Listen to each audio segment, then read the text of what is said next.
Hey guys, what's going on?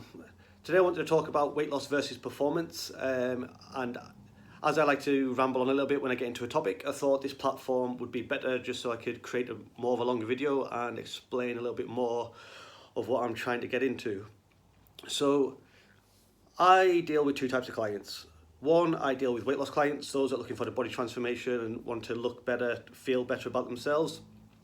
Two, I deal with performance-based clients, so those who either take part in sport, play in sports, or those that are looking to kind of take on any kind of challenges for that themselves. It could be something like an endurance run, a Tough Mudder run as an example.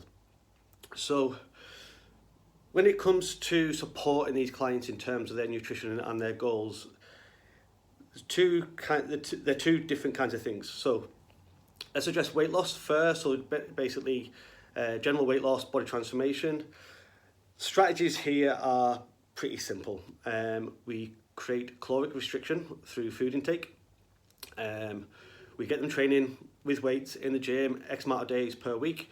And then we're going to use cardio, or we're going to use any kind of chosen sport if they wish to kind of play it or take part in it during this time. Only basically for is energy output. We're not looking to try and get performance factor out of them. They're just using their runs, their cycling, whatever it may be, playing five-a-side football, just as an energy output. And all it is, we're looking at that caloric restriction over a period of time, so we can continuously see that trend in losing weight, dropping body fat, losing measurements. On the other hand, when it comes to performance, it's with performance, depending on what sport you're involved in, being at a certain weight will always benefit your performance. However, caloric restriction, for those who need to lose weight, I'm in this field at the moment, if you need to lose weight, being in a caloric restriction doesn't necessarily support performance. So it's a bit of a double-edged sword. We can't always just hit it with huge amounts of restriction and always high amounts of output. We have to be a bit box clever with our approach. The restriction can't be as big, because we need a performance output, we need to support training, and we need to support recovery.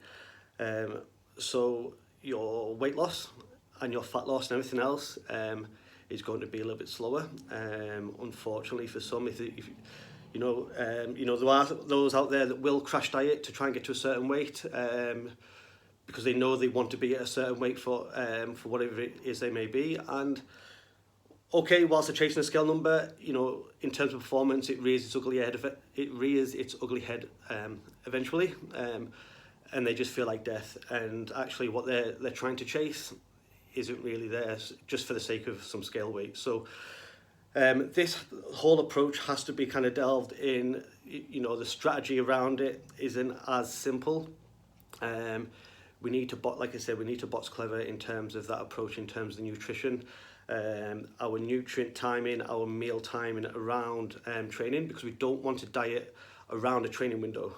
If we do need to restrict calories to make a certain weight, because if we're in a weight class sport, as an example, or those who are in endurance-based sports, being a little bit lighter does help to a degree.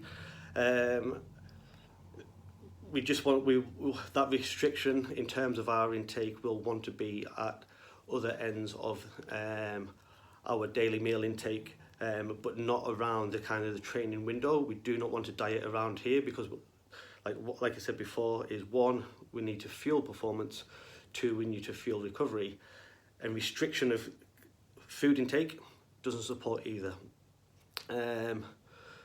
So that's my take on it all. I just wanted to kind of get across that point in terms of why those two are different.